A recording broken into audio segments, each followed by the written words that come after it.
bagaimanakah sebenarnya spirit Gajah Mada ini dalam perspektif arkeologis? Saya persilakan Pak Dr. Dwi Cahyono untuk menyampaikan paparan. Monggo ya.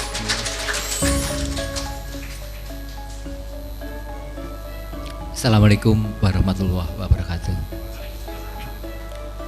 Saya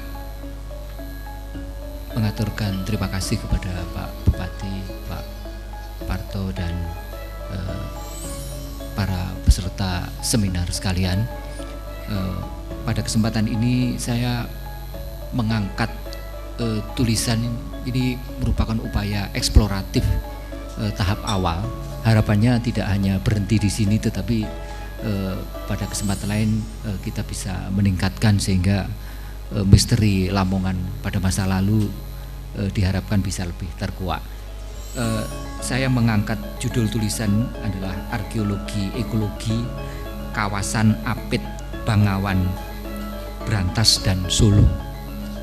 Jadi kawasan Apit, kawasan yang diapit oleh dua bangawan, yaitu Bangawan Brantas dan Bangawan Solo, dengan fokus telaah pada arkeologi ekologi.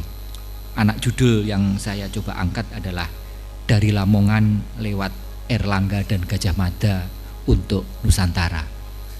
Baik, saya akan banyak memfokuskan pada salah satu di antara sub area yang ada di Lamongan. Katakanlah Lamongan itu dibagi menjadi 5 sub area berdasarkan penjuru mata angin. Ada sub area Lamongan Selatan, Utara, Timur, Barat, dan Tengah. Maka fokus telaah ini adalah pada sub area Selatan, atau bisa kita sebut sebagai Lamongan Selatan, yang memang keberadaannya diapit oleh dua bangawan. Di timur mengalirlah Bangawan Brantas dan di barat mengalirlah Bangawan Solo. Sebenarnya kawasan apit itu membentang lagi sampai ke selatan, sampai ke Jombang Barat, yaitu di daerah Ploso, itu terus membentang sampai perbatasan kota Lamongan, atau ke barat sampai Baban.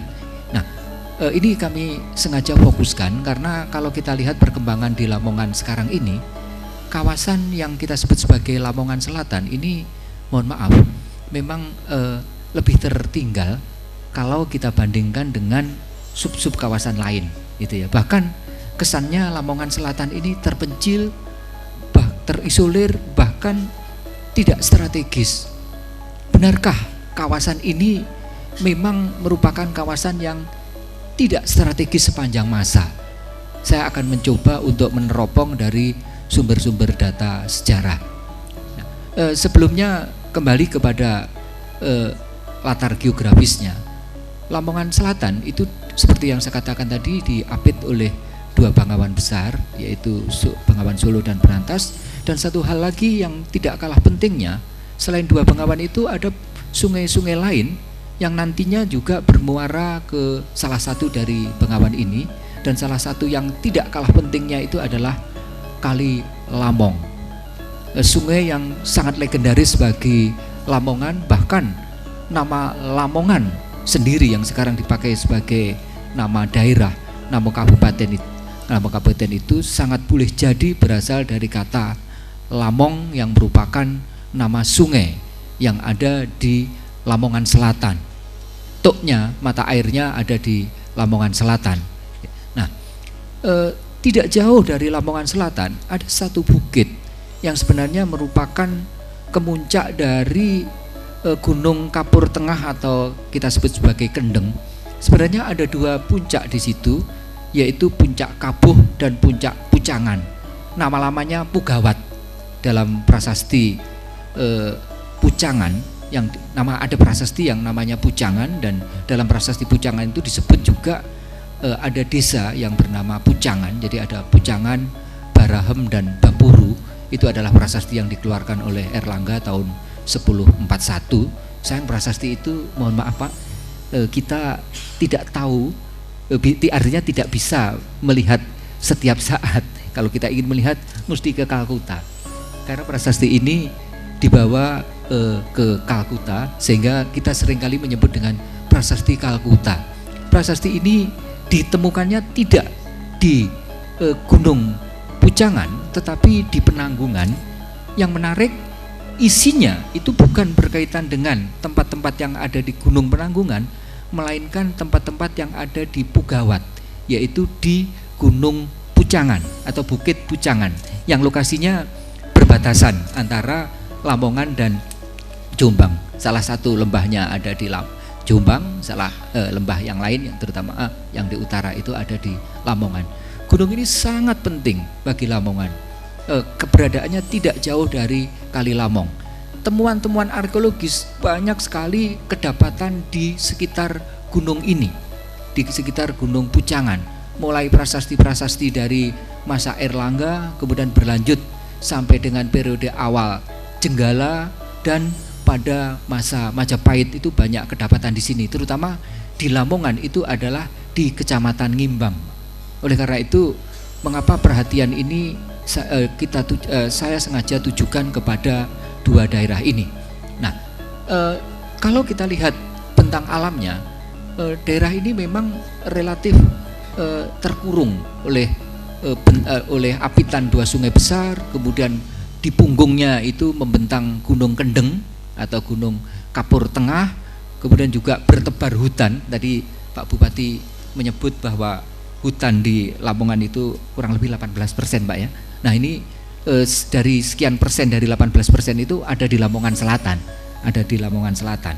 Nah, ini yang sengaja ini kita fokuskan. Benarkah tempat ini adalah tempat yang strategis? Tidak strategis atau tidak memiliki strategis. Benarkah ini tempat yang tidak pernah punya peran dalam panggung sejarah? Bukan hanya sejarah Lamongan tapi sejarah Jawa atau Nusantara. Benarkah demikian? Ini yang coba kita teropong. Nah, kalau kita melihat agak panjang, jadi pada masa prasejarah, satu hal yang menarik, tidak jauh dari Lamongan, ini masih wilayah Mojokerto, tetapi seberang barat dari Bengawan Brantas, di Perning diketemukan Pithecanthropus mojokertensis yang jika ditarikhkan itu berasal dari apa yang sekarang diperiodekan dengan istilah masa berburu dan mengumpul makanan tingkat permulaan.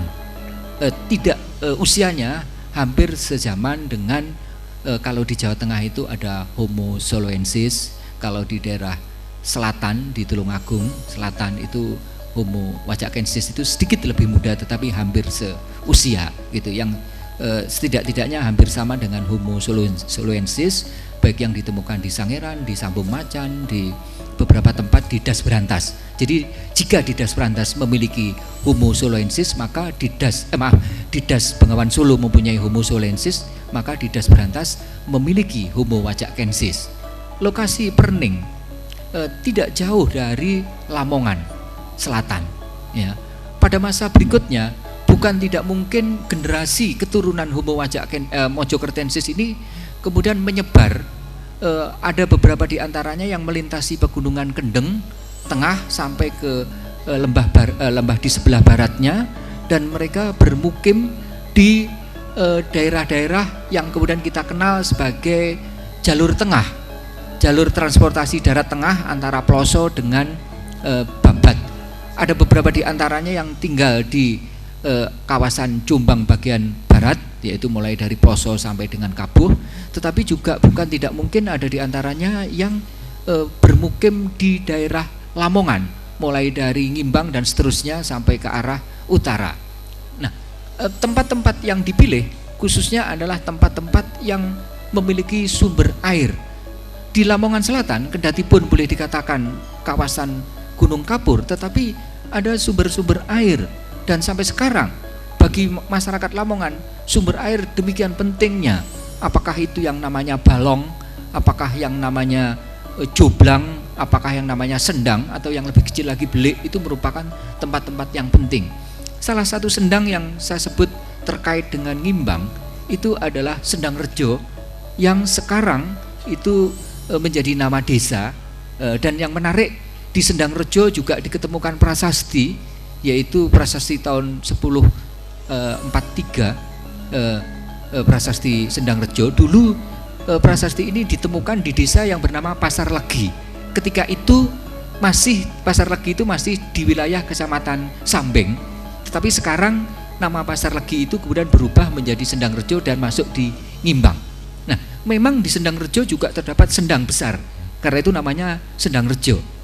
Di sini ada prasasti. Bahkan yang menarik, dalam prasasti Sendangrejo itu disebut-sebut desa yang bernama Patakan, yang menurut prasasti Trep dari masa Erlangga yang terusir dari ibu kota pemerintahannya karena serangan musuh, mungkin dari Haji Hurawari itu, lari menuju ke Patakan. Nah, Patakan inilah yang lokasinya ini di sekitar daerah Sendangrejo. Yang menarik lagi, tidak jauh dari Sendangrejo, yaitu di desa Cancing, kita menemukan juga prasasti yang berasal dari masa Raden Wijaya, yaitu prasasti Balawi. Di desa Cancing masih terdapat sebuah dusun yang namanya Blawi, dusun Blawi. Nama Blawi sekarang ini adalah sebenarnya berasal dari nama kuno, nama arkais, yaitu Balawi, ya, Balawi. Nah, lokasi Balawi itu tidak jauh dari apa yang disebut dengan Gunung Ratu, yang dalam legenda itu disebut-sebut sebagai tempat di mana Eyang Dewi Andongsari atau Dewi Andongsari yang dalam legenda sekali lagi dikatakan sebagai Bunda Hayam Wuruk itu disemayamkan. Nanti kita akan coba telaah lebih lanjut.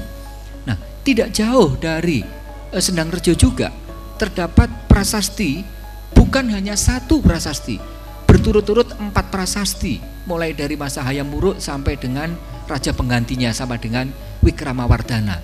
Namanya prasasti Biluluk. Masih ada desa Biluluk gitu ya. Ya, yang lokasi Biluluk itu tidak jauh dari desa Modo. Ya, bahkan saya menduga bahwa desa Modo itu semula merupakan anak tani. Jadi kalau nama kuno untuk desa itu dulu Tani. Di bawah Tani itu ada, atau yang lebih kuno lagi sebelum masa Kadiri sebutannya adalah Wanua.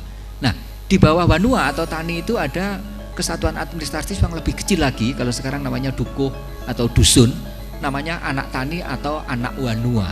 Boleh jadi bahwa Modo yang mengingat lokasinya tidak jauh dari Bluluk atau Biluluk itu adalah anak tani dari desa Biluluk. Nah, di Biluluk ada 4 prasasti. Ada 4 prasasti. Ini menunjukkan kepada kita bahwa desa ini sangat penting. Desa ini sangat penting. Dan yang menarik dari desa Biluluk ini adalah ada satu desa ini ditetapkan sebagai perdikan, sebagai sima, sebagai perdikan atau sima, dan di dalamnya juga menyebut adanya upaya pemerintah pada waktu itu Majapahit untuk melindungi kegiatan dalam bidang perdagangan, termasuk diantaranya itu adalah perdagangan garam, ya, perdagangan garam. Bahkan di dalam prasasti Biluluk kita mencobai ada kata-kata Acibukana Banyu Hasin. Jadi mengambil air asin dan ini dipergunakan untuk garam. Nah, ini yang bagi saya sangat menarik perhatian. Apakah dimungkinkan di daerah Biluluk itu ada produksi garam? Kalau ada produksi garam, mungkinkah ada produksi garam di pedalaman? Saya jadi ingat apa yang disebut dengan bleduk, itu ya. Di beberapa tempat ada yang namanya bleduk, jadi sumber air asin tetapi tidak di pinggir laut, dan air itu juga bisa dipergunakan untuk pembuatan garam. Nah, selain bahkan juga dalam prasasti ini disebut-sebut ada upaya untuk menetap di pajak garam itu sudah diatur.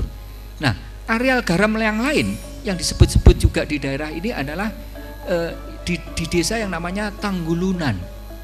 Saya menduga nama Tanggulunan itulah yang kemudian sekarang menjadi Terenggulun. Itu ada di Lamongan Utara, dan ini adalah daerah utara yang memang daerah yang memungkinkan untuk pembuatan garam. Tetapi yang tidak kalah pentingnya dalam kaitan pembuatan garam itu adalah prasasti yang ditemukan di Lamongan Utara yang di dalamnya menyebut penetapan sima bagi desa Garaman. Itu Dawi desa Garaman. Prasasti ini dikeluarkan oleh Mapanji Garasakan, yaitu salah satu raja atau katakan kita sebut raja pertama dari kerajaan Jenggala yang merupakan putra Erlangga, adik dari Sang Ramawijaya. Artinya bahwa produksi garam di Lamongan pada masa lalu sudah merupakan produksi yang sangat diperhitungkan. Oleh karena itu, jika kemudian produksi, bahkan pada masa Belanda, garam itu sangat penting, gitu ya. Oleh karena itu, kalau kemudian pada masa sekarang Lamongan yang dulu merupakan jawara garam itu sudah tidak lagi menjadi jawara garam, saya kira perlu kita coba pertanyakan lagi ya. Lamongan sangat dikenal dulu sebagai daerah produksi garam, dan ini disebut-sebut di dalam prasasti juga gitu. Nah, jadi sekali lagi ini memberikan. Nah, kemudian satu hal lagi yang juga tidak kalah pentingnya terkait dengan masih di sekitar daerah Ngimbang, ada satu prasasti yang di dalamnya menyebut yaitu prasasti Pamwatan. Nama Pamwatan inilah yang sekarang menjadi desa Pamotan. Ya, desa Pamotan. Pamwatan itu berasal dari kata wat, yang dalam bahasa Jawa Baru menjadi wot, artinya jembatan. Wat atau wot ini yang dimaksud adalah jembatan pada Kali Lamong. Yang menarik dari prasasti Pamwatan, di dalamnya disebut-sebut tentang ibu kota pemerintahan Erlangga pada periode akhir, yaitu Dahanapura. Ya, Dahanapura. Nah, sementara pada prasasti Erlangga sebelumnya, yaitu prasasti mulai dari prasasti Cane dan seterusnya, ibu kotanya tidak di Dahanapura, tetapi di apa yang disebut dengan Kahuripan.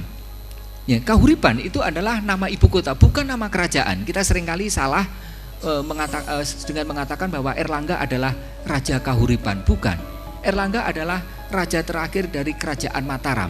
Kahuripan adalah ibu kota pemerintahannya atau kadatuannya. Erlangga semasa hidupnya, pusat pemerintahannya berkali-kali pindah. Mula-mula ketika dinobatkan oleh para rohaniawan, ini unik. Yang menobatkan Erlangga itu adalah para rohaniawan. Para rohaniawan yang bertapa, para rohaniawan menjalankan ibadatnya di Pugawat, di Pucangan. Dan yang menarik, Pucangan ini dipakai sebagai tempat peribadatan oleh lintas agama. Ada 3 agama, ada 3 rohaniawan yang secara bersama-sama melakukan bukan bersama-sama kegiatannya, tapi melakukan kegiatan di tempat yang sama, yaitu dalam prasasti Pucangan disebut dengan para pendeta atau para brahmana dari aliran Hindu, aliran Shaiwa. Kemudian disebut-sebut juga para pertapa atau para rohaniawan Sugata, itu adalah sebutan untuk Buddhis. Dan satu lagi yaitu rohaniawan dari agama Resi. Jadi pada masa Hindu Buddha itu sebenarnya tidak hanya 2 agama, tapi ada 3 agama, yaitu Hindu, Buddha, dan satu lagi adalah agama Resi. Nah, ketiga macam rohaniawan ini tinggal bersama di Pugawat. Dan yang menarik, Erlangga itu dinobatkan sebagai penguasa itu oleh para rohaniawan. Ini menunjukkan kepada kita bahwa rohaniawan itu bukan tidak punya pengaruh. Pengaruhnya bukan hanya dalam bidang religi, tapi juga termasuk punya kekuatan dalam percaturan politik dan pemerintahan. Karena itu Erlangga tahun 1019 itu dinobatkan oleh para rohaniawan ini. Mengapa rohaniawan yang menobatkan? Karena selama 3 tahun Erlangga itu terpaksa mengungsi di Pugawat. Karena pada 3 tahun sebelumnya, yaitu tahun 1017, Erlangga itu terpaksa meninggalkan ibu kota pemerintahan Mataram yang tidak lain pada waktu itu diperintah oleh pamannya sendiri, yaitu Dharmawamsa, karena adanya serangan tiba-tiba tepat di hari pernikahan Erlangga dengan putri Dharmawamsa. Jadi ini dramatis ini ya. Jadi serangan yang pas dilakukan itu ketika perhelatan, ketika pernikahan, dan Haji Wurawari bukan tanpa pertimbangan menyerang pada waktu ada perhelatan semacam ini karena orang cenderung lengah gitu ya. Dan ternyata betul serangan ini berakibat fatal. Dharmawamsa meninggal. Kemungkinan istri Erlangga yang merupakan anak Dharmawamsa sendiri ikut meninggal. Bahkan kedatonnya digambarkan, kedatonnya yang di dalam prasasti Pucangan itu dilukiskan lebih indah dari dari dari Kaindran, istananya Dewa Indra itu juga hancur lebur terbakar. Bahkan kebakaran hebat ini diibaratkan seperti Mahapralaya. Nah, Erlangga terpaksa meninggalkan Kadatuan Mataram yang dulu diperintah oleh mertuanya, kemudian mengungsi ke Pugawat, atau ke istilah yang dipakai itu mengungsi ke Wanagiri. Ya, kita seringkali terjebak Wanagiri itu diidentifikasikan dengan daerah yang bernama Wonogiri. Padahal yang dimaksud Wanagiri itu adalah hutan yang berada di lereng gunung, ya, hutan yang berada di lereng gunung. Apakah Wanagiri ini menunjuk kepada gunung Gunung Pucangan?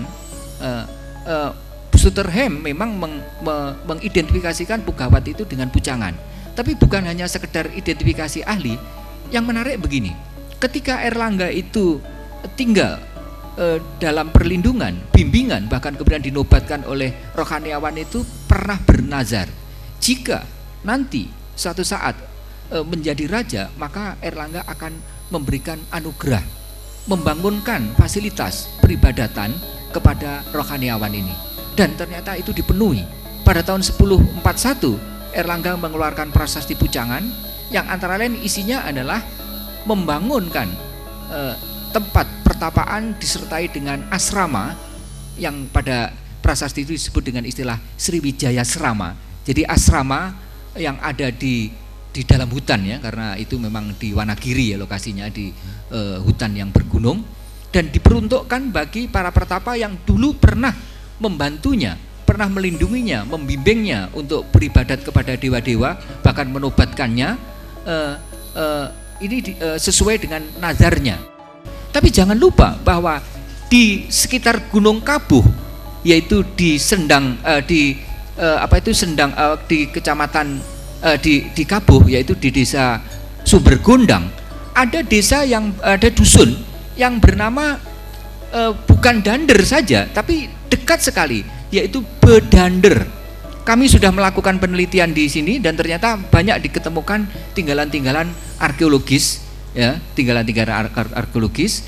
Dan yang menarik lagi, di puncak Gunung Kabuh, di Bukit Kabuh itu juga ada reruntuhan yang berupa wanasrama yang mengingatkan kita juga pada wanasrama yang ada di Pucangan. Jadi bukan hanya Bukit Pucangan saja yang dijadikan sebagai tempat peribadatan, tetapi juga Bukit Kabuh.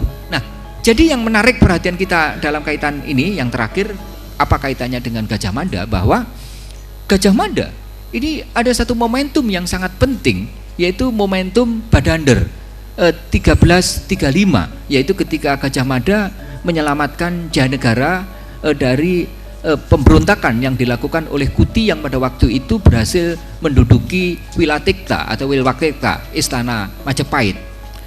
Atas jasanya inilah maka Gajah Mada itu dinobatkan sebagai patih, pertama-tama ditempatkan selama 2 tahun itu di Kahuripan. Di mana lokasi Kahuripan?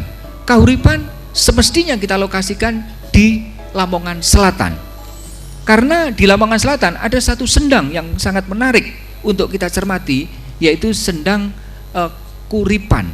Nama Kuripan itu mengingatkan kita pada Koripan yang disebut-sebut di dalam cerita Panji untuk menyebut kerajaan yang pada waktu sekitar tahun 1040-an itu disebut dengan Kahuripan. Kahuripan itu ada di seberang selatan, di seberang utara, di seberang utara Kalilamong, sementara Dahanapura itu ada di seberang selatan Kalilamong di daerah Pamotan. Setelah Erlangga mangkat, maka terpaksa ibu kota, sebenarnya sebelumnya, ya, itu tahun 1044 sekitar 41-42 itu sudah ada tanda-tanda kerajaan itu akan dibagi menjadi 2. Sebagian itu diberikan kepada Samarawijaya, itu adalah putra Dharmawamsa yang selamat ketika terjadi serangan dari Wurawari. Nah, dan ditempatkan sebagai penguasa di Dahanapura, itu yang dulu pernah menjadi ibu kota Erlangga pada masa akhir. Sementara putranya Erlangga mula-mula Sanggrama Wijaya, tetapi karena Sanggrama Wijaya memilih menjadi seorang pertapa wanita atau atau tapini, maka kemudian tahta diserahkan kepada adiknya yaitu Mapanji Garasakan, dan yang dijadikan sebagai ibu kota pemerintahan itu adalah di Kahuripan. Nah, jadi perang saudara antara yang kemudian kita kenal antara Panjalu atau Kadiri melawan Jenggala ini sebenarnya adalah perang saudara yang hanya dibatasi garis demarkasi yang berupa Kali Lamong, ya. Jadi ini mengingatkan kita pada perang saudara yang terjadi pada pasca Hayam Wuruk antara Kedaton Wetan dan Kedaton Kulon yang sama-sama terjadi di daerah Trowulan saja, di daerah Wilatekta sendiri. Nah, inilah yang menjadi gambaran kepada kita bahwa mengapa Gajah Mada itu mengungsikan di Badander, karena di daerah ini Gajah Mada punya basis pendukung. Mengapa? Ini menarik kalau kita kaitkan dengan legenda yang mengatakan bahwa Gajah Mada itu berasal dari Modo, itu ya. Sementara ibunya itu dari Gunung Ratu yang lokasinya tidak jauh dari desa yang disebut-sebut di dalam prasasti, yaitu desa desa di Cancing, ya. Kemudian Gajah Mada pun sempat sempat ditempatkan di Kahuripan. Nah, ini makin menguatkan posisinya. Selanjutnya Kahuripan itu terus dipakai sebagai daerah, diposisikan sebagai daerah yang penting sampai dengan masa Majapahit. Bahkan pada masa Majapahit, salah satu dari 11 negara bagian Majapahit itu adalah Kahuripan. Ketika pemerintahan Majapahit itu diperintah oleh Jayanegara, yang ditempatkan di Kahuripan itu adalah ibunya Hayam Wuruk, yaitu Tribuana Tunggadewi. Jadi ketika Gajah Mada itu ditempatkan sebagai patih di Kahuripan, bertepatan pada waktu itu Tribuana Tunggadewi menjadi Rani, karena itu sebutannya seringkali adalah Rani Kahuripan atau Rani Jiwana. Jadi Jiwana itu adalah sebutan lain untuk Kahuripan, karena Jivan atau Jivana itu sama dengan Jivat dalam bahasa Sanskerta, artinya kehidupan. Nah, Gajah Mada sendiri menurut negara Kertagama juga lahir di Kahuripan. Oleh karena itu sekali lagi bahwa Lamongan Selatan itu bukan melahirkan tokoh besar setingkat Gajah Mada, tetapi Hayam Wuruk pun itu lahir di Kahuripan. Tepuk tangan untuk Lamongan ini, ya. Tentu. Duh, kok langsung berhenti di tepuk tangan nih? Kalau gitu tepuk tangan sejak tadi dong. Nah, luar biasa. Referensinya sangat kaya, temuan-temuannya tentu saja tidak bisa tuntas dalam 1-3 jam. Untuk itulah Sarasehan ini nanti akan terus dikembangkan berkelanjutan di Kabupaten Lamongan, gitu ya. Itu karena akan ada pendalaman. Tentu saja capaian Cak Dwi semacam ini kan perlu pembukuan, perlu disebarkan bersama-sama menjadi tulisan-tulisan kolektif. Para arkeolog, para budayawan, para seniman, para novelis, semua bisa kumpul, dan itu tentu sangat bagus. Dan akhirnya kita akan minta pertanggungjawaban Cak Nun, ini Cak Nun, bahwa Gajah Mada memang putra Lamongan, dan apa yang harus diteladani. Spirit ini harus menjadi lompatan sejarah yang besar bagi kemajuan Indonesia. Tepuk tangan untuk Cak Nun. Monggo Cak Nun.